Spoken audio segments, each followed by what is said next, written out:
Now we are going to start our lessons. Before going to the lesson, I am going to tell you the name of the textbook. Hope you all have collected the book. So your textbook, that is core text, it is known as Hornbill. This is Hornbill.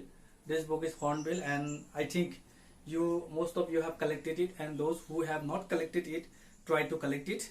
And in this book you will find a lots of lessons, but all the lessons are not needed in AHSEC.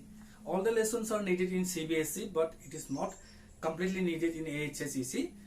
তোমালোকৰ মই যিখন কোৰ টেক্সৰ কথা কৈছো hornbill, তোমালোকে হয়তো collect কৰিছা বহুতে কিতাপখন, আৰু যিসকলে যদি কালেক্ট কৰাও নাই জলদি কালেক্ট কৰি লবা।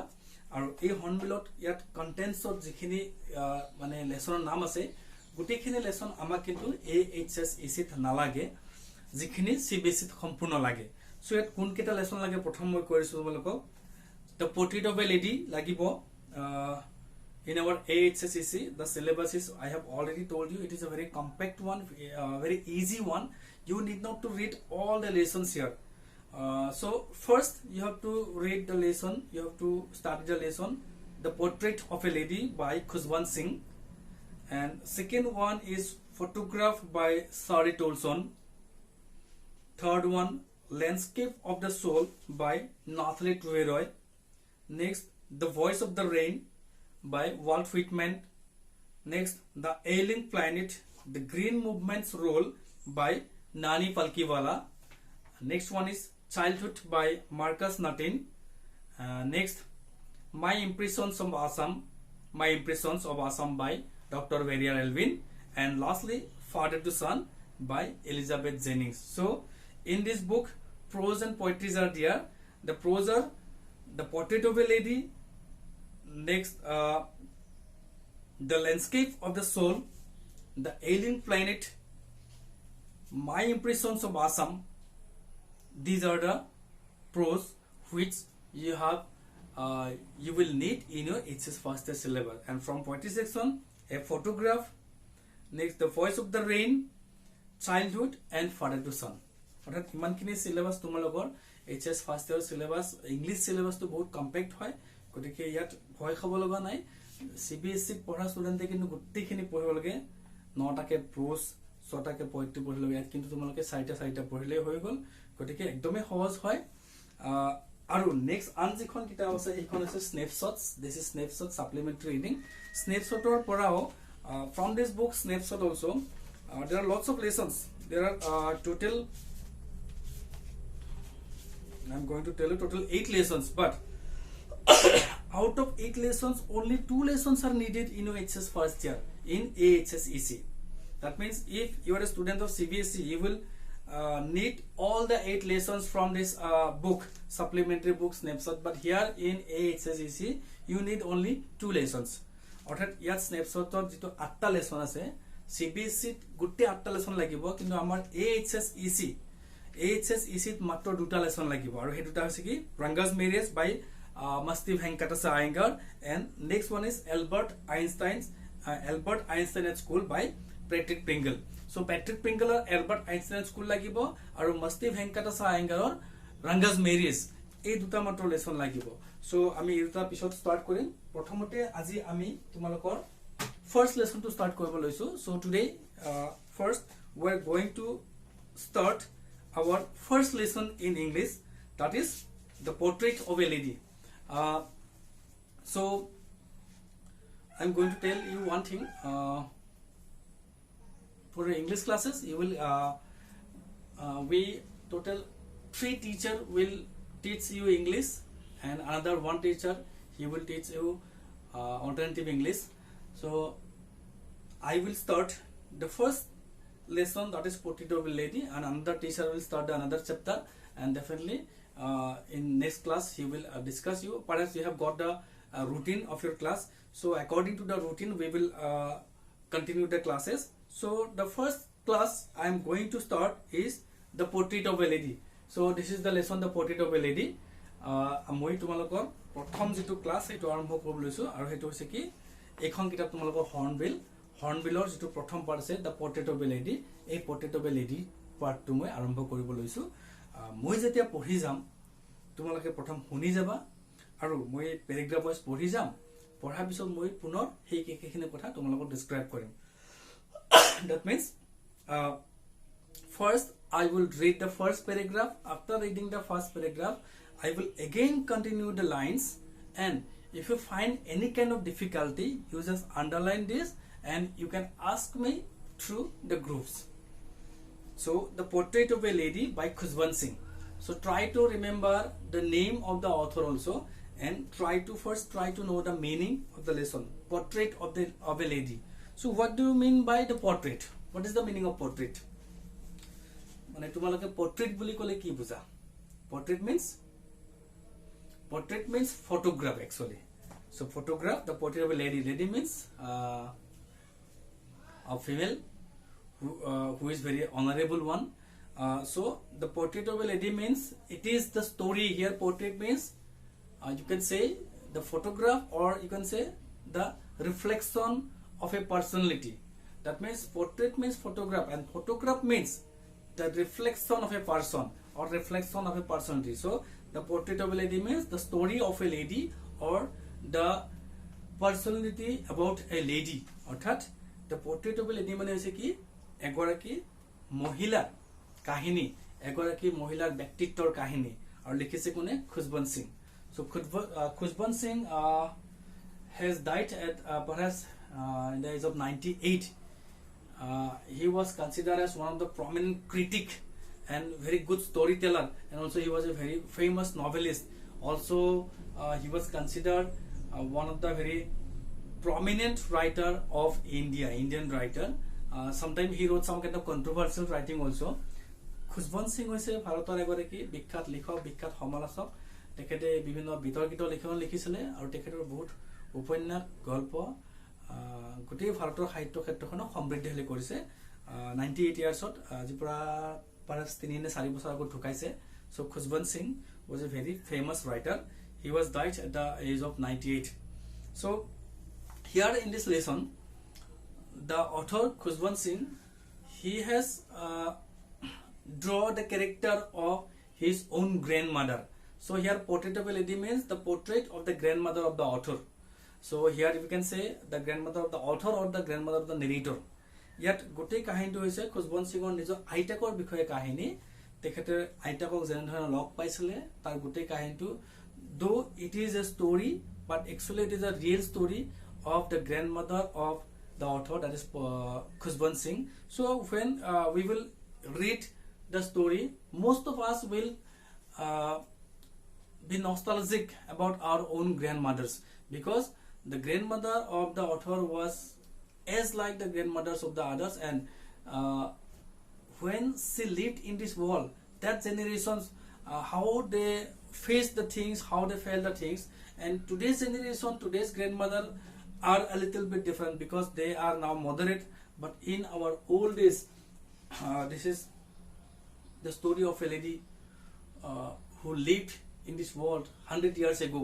So 100 years ago, 80 years ago, what kind of people are there, and what kind of mentalities were there, what kind of sports activities were there, what kind of their thinkings were there, all are very well reflected in this lesson. So portrait of a lady means portrait of the grandmother of the author, and how she felt, how she behaved, and what was her expectation, what was her thinking at that moment are very beautifully reflected here.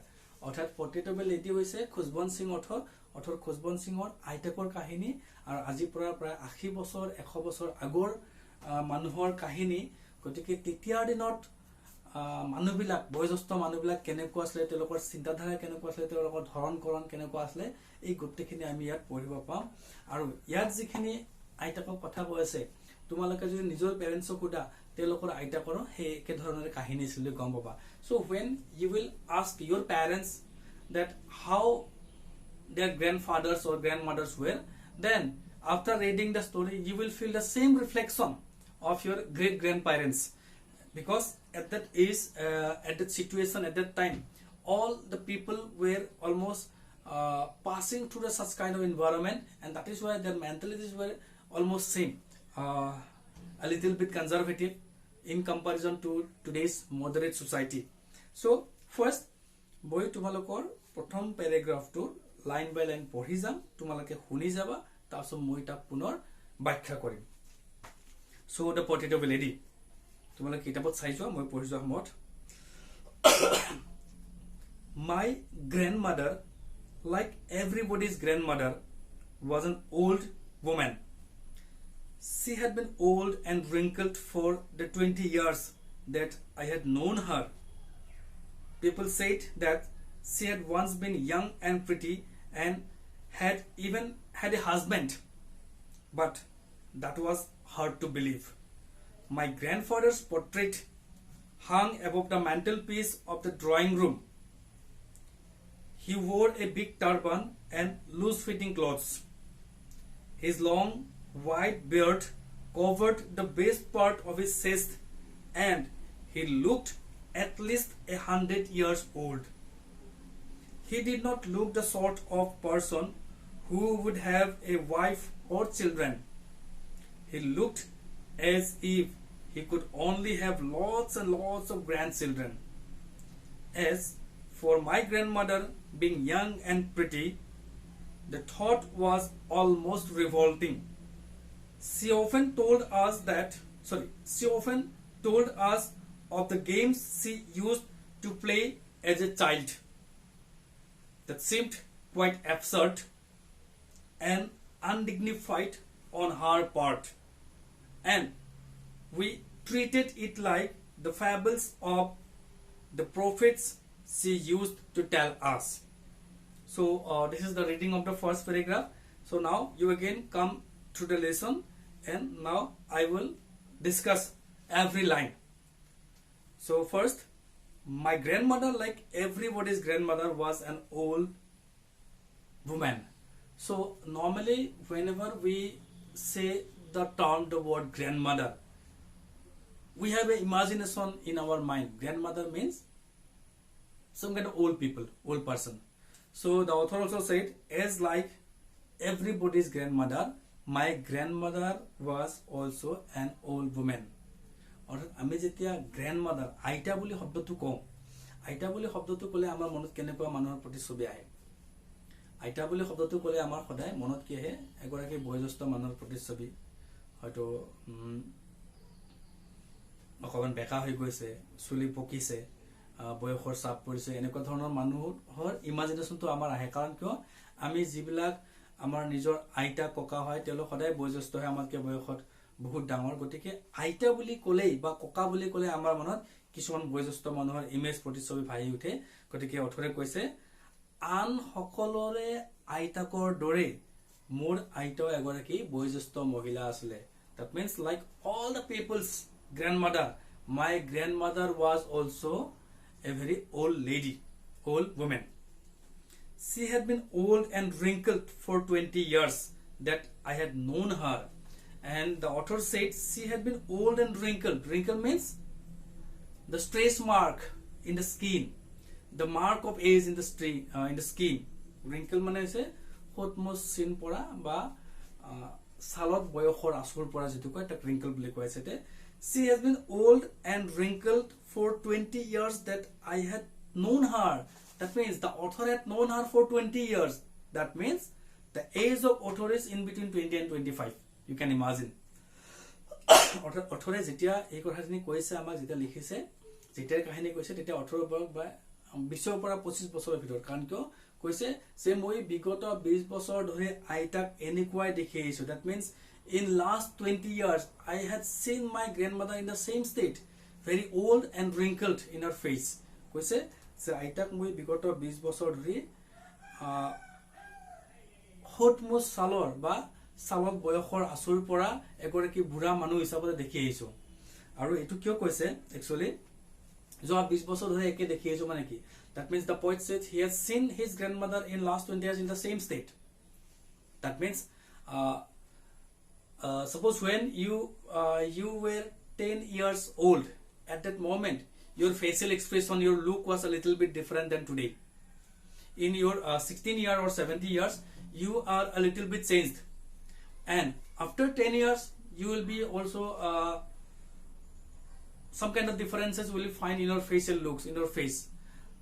So when in our journey of our growth in life, we have to cross lots of stages in our life, and our facial looks becomes different in different stages. অর্থাৎ কি হয়, আমি যেতিয়া মানুহ তোমাৰ যেতিয়া বয়স 10 বছৰ আছিল তেতিয়া তোমাৰ মুখৰ আকৃতি অকণ বেলেগ আছিল, আৰু আজি 16 বা 17 বছৰ আকৃতি অকণ সলনি হৈছে, আজিৰ পৰা 10 বছৰ পিছত আকৌ সলনি হ'ব। গতিকে মানুহৰ কি হয়, জীৱনৰ গতিৰ লগতে যিবিলাক ষ্টেজ পাৰ হোৱা যায়, ষ্টেজ বিলাকত কি হয়, মানুহৰ মুখৰ আকৃতিবিলাক সলনি হৈ থাকে, সদায় একে নাথাকে, কিছু কিছু পৰিমাণে সলনি হয়। কিন্তু যেতিয়া মানুহে বুঢ়া হ'বলৈ আৰম্ভ কৰে আফটাৰ 60-70, তেতিয়া বেছিভাগ মানুহে কি হয়, তেওঁলোক যেন এটা ষ্টেটত ৰৈ যায়। অৰ্থাৎ তোমালোকৰ আজি যিটো লুকছ আছে, অহা 10 বছৰ পিছত লুকছটো বেলেগ হ'ব, আকৌ 20 বছৰ পিছত লুকছটো বেলেগ হ'ব, ঠিক আকৌ 30 বছৰ পিছত লুকছটো অকণমান সলনি হ'ব। কিন্তু গৈ গৈ যেতিয়া মানুহ বুঢ়া হয়, 70 বছৰ হয়, 80 বছৰ হয়, তেতিয়া মানুহৰ লুকছটো এটা যেন ৰৈ যায়, তেওঁ আৰু গ্ৰ' কৰিব লগা নাই। এতিয়া তোমাৰ আজি যিমান হাইট আছে, ইয়াতকৈ 10 বছৰ আগতে হাইটটো কম আছিলে, আৰু ইয়াৰ পিছত তোমাৰ হাইটটো গৈ গৈ নাবাঢ়া হ'ব, কিন্তু নাবাঢ়া হ'লেও তোমাৰ ফেচিয়েল লুকছত অকণমান সলনি আহিব। কিন্তু যেতিয়া তোমাৰ বয়স 70 হ'ব বা 80 হ'ব, এতিয়া চাবা যে তাৰপিছত আৰু লুকছবিলাক সলনি নহয়, চুলি গোটেইখিনি পকি গ'ল, মুখত বয়সৰ আঁচোৰ আহিলে, সেই বয়সৰ আঁচোৰটো আৰু কেতিয়াও সলনি নহয়, কেতিয়াও বেলেগ হৈ নাযায়, বা পকা চুলিখিনি কেতিয়াও বগা নহয়, কলা নহয়। গতিকে এনেকুৱা ধৰণে মানুহৰ এটা বয়সত লুকছবিলাক একে থাকি যায়। That means if you find a person at 70 years old, and after 10 years you will also find the same person in his same facial looks. So it is said in last 20 years, it is said here in the author that in last 20 years he had not seen any kind of changes, any kind of physical changes in his grandmother. কৈছে যে যোৱা 20 বছৰ ধৰি মোৰ আইতাক মই একে ধৰণে দেখিছো, শৰীৰত বয়সৰ আঁচোৰ পৰা, হট মোচ আঁচোৰ পৰা, আৰু এগৰাকী বুঢ়া মানুহ হিচাপত মই আইতাক দেখি আহিছো যোৱা 20 বছৰ ধৰি। People said that she had once been young and pretty and had even had a husband, but that was hard to believe. And people said that the grandmother of the author was once young and she was very pretty, she was very beautiful, and also she had a husband, people said. But for the author that was really very difficult to believe. আৰু অথৰে কৈছে কি যে মানুহে কয় এটা সময়ত বোলে আইতাক বহুত ধুনীয়া আছিলে, যুৱতী আছিলে, ধুনীয়া আছিলে, আৰু আইতাকৰ বোলে গিৰিয়েকো আছিলে। কিন্তু অথৰে কৈছে তেওঁৰ কাৰণে এইটো বিশ্বাস কৰিব বৰ টান যেন লাগে। দ্যাট মিন্স অথৰে যেতিয়া 20 বছৰ বয়সৰ আছিলে, বা তেওঁ যেতিয়া ইয়াং হৈ আছিলে, সেইখিনি সময়ত তেওঁ কিছুমান কথা বিশ্বাস কৰিব টান পাইছিলে। When the author was very much young at that moment, it was really very much difficult, very much hard for him to believe something, because people said that the grandmother whom he had seen in last 20 years in the same condition, in the same old condition, that people say that once she was very much young and pretty, and also she had a husband. But it was really very hard for the author to believe, because author thought that the old women like his grandmother, they cannot be young and pretty once. And also she thought the grandmother had never have any kind of husband, only mother had the husband. It was his feeling in his mind, though it was not correct. অর্থাৎ অথৰৰ মনৰ এটা ভ্ৰান্ত ধাৰণা আছিলে, ভুল ধাৰণা আছিলে কি যে মানুহে কৈছিলে যে অথৰৰ আইতাক বোলে এটা সময়ত যুৱতী আছিলে আৰু বহুত ধুনীয়া আছিলে, আৰু আইতাকৰ গিৰিয়েকো আছিলে। অবভিয়াছলি আছিলে, কিন্তু অথৰে সেইটো বয়সত এইটো বিশ্বাস কৰিব টান পাইছিলে। অথৰে ভাবিছিলে কি যে আইতাবিলাকৰ হাজবেণ্ড নাথাকে, হাজবেণ্ডটো মাকৰহে থাকে, তেনেকুৱা হয়তো তেওঁৰ মনত এটা ভুল ধাৰণা আছিলে। আইতাকৰ কেতিয়াও হাজবেণ্ড থাকিব নোৱাৰে, আৰু আইতাকবিলাক সদায় বুঢ়া হৈয়ে জন্মে, তেওঁলোক সদায় বুঢ়াই, তেওঁলোক কেতিয়াও ইয়াং নাথাকে, কেতিয়াও যুৱজ হৈ নাথাকে, বা কেতিয়াও সুন্দৰ হৈ নাথাকে।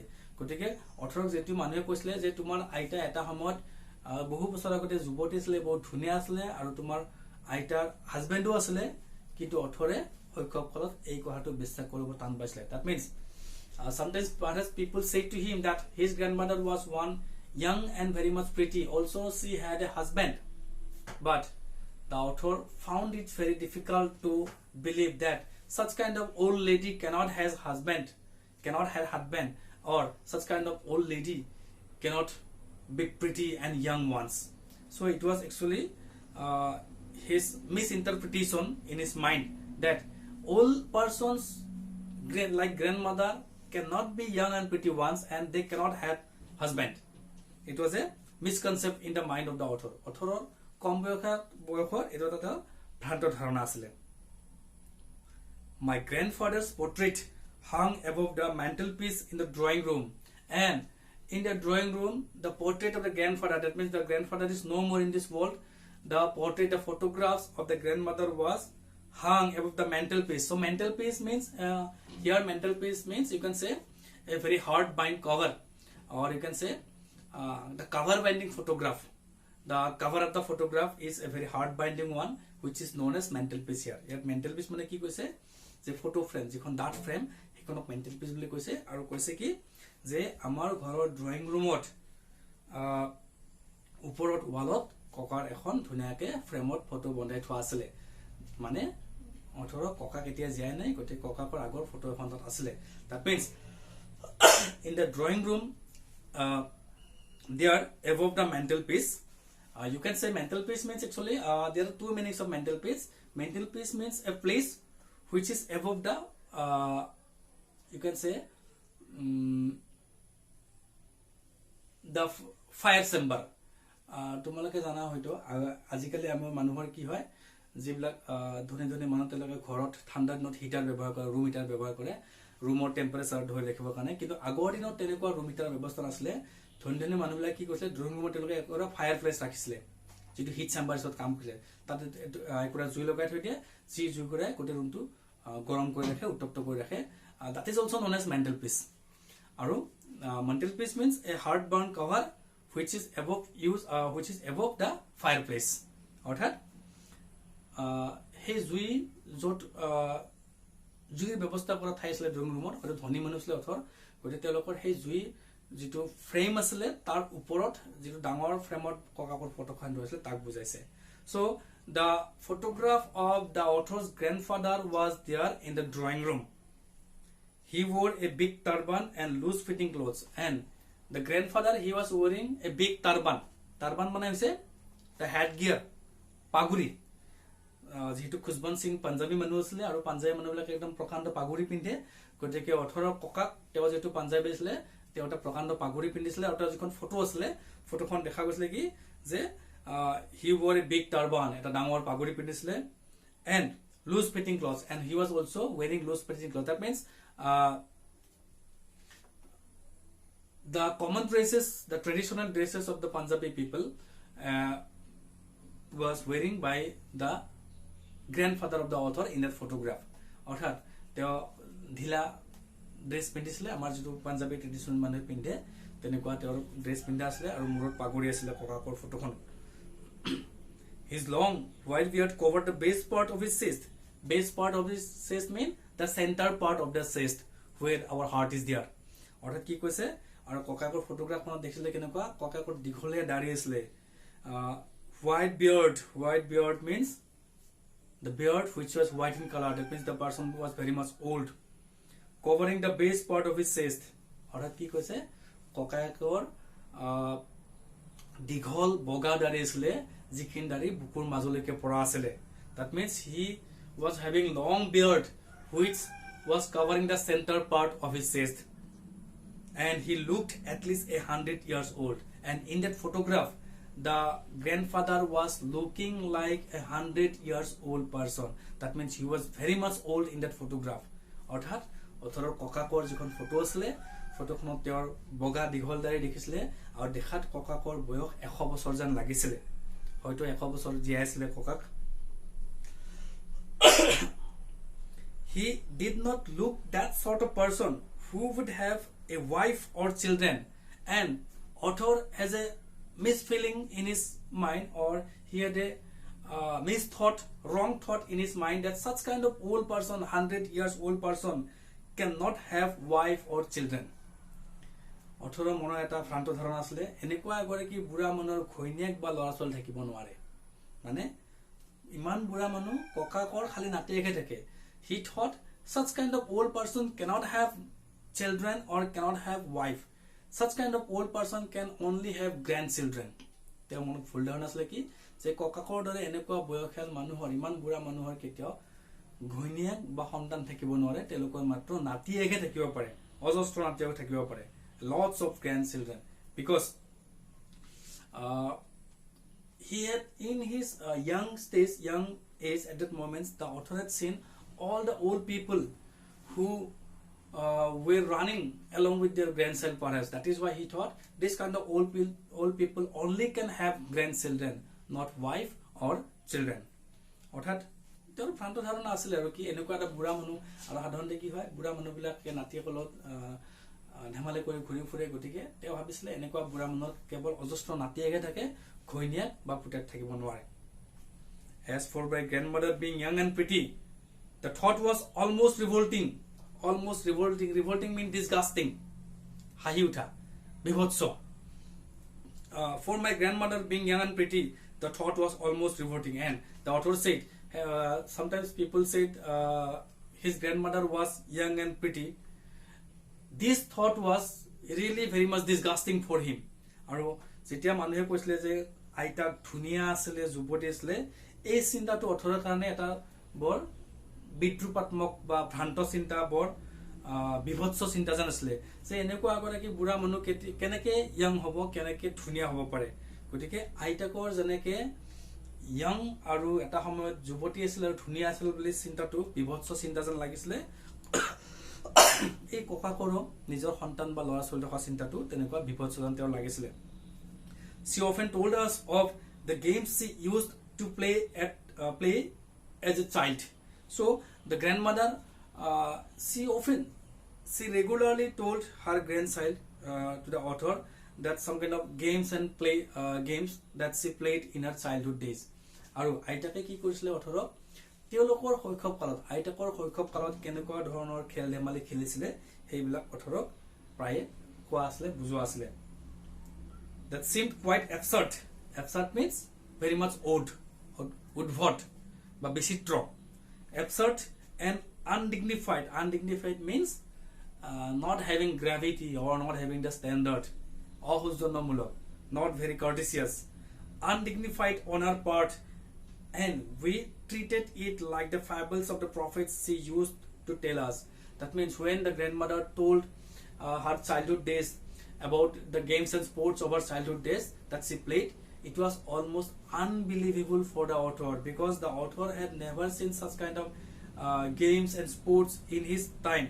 That is why when the author said when the author's grandmother told about her childhood days, the sports activities or the games and games that they played in their childhood days was looking like impossible for the author, and he treated it like the fables of old prophets that told by the grandmother, that means which cannot be the truth.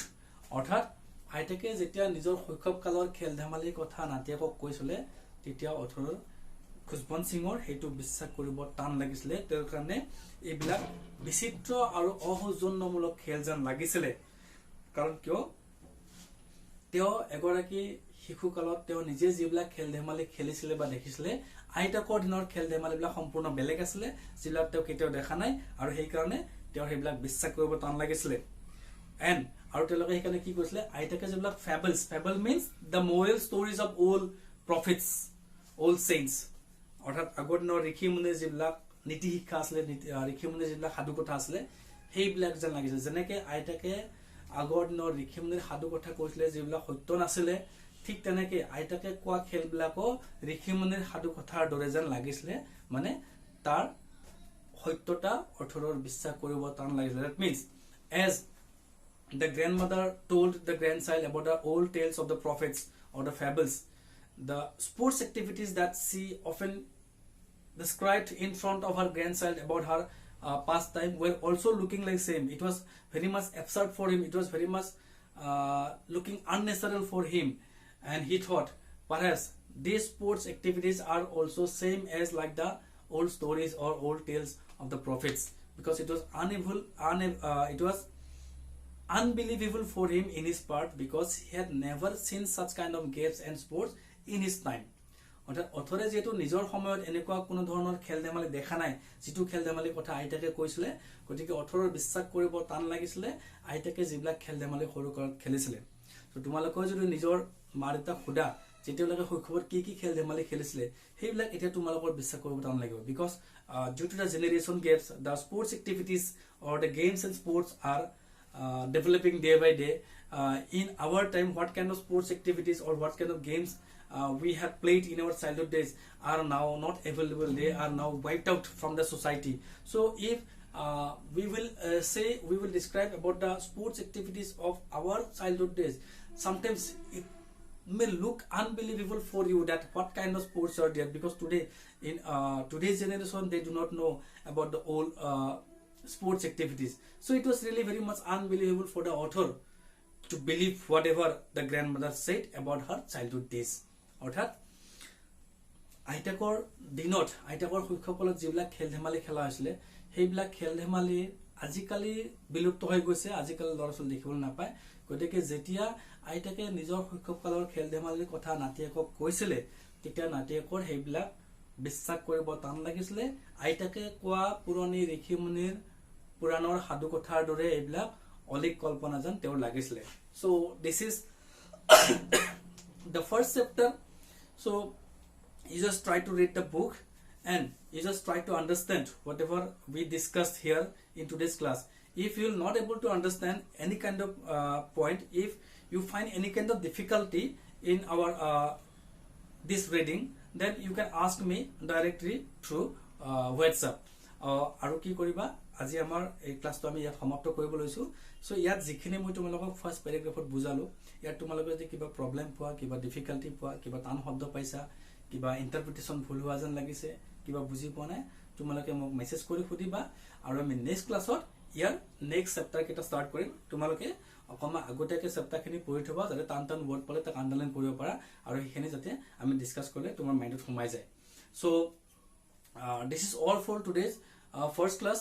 So until the government will allow to continue the actual class, we have to go through this kind of virtual classes via online process.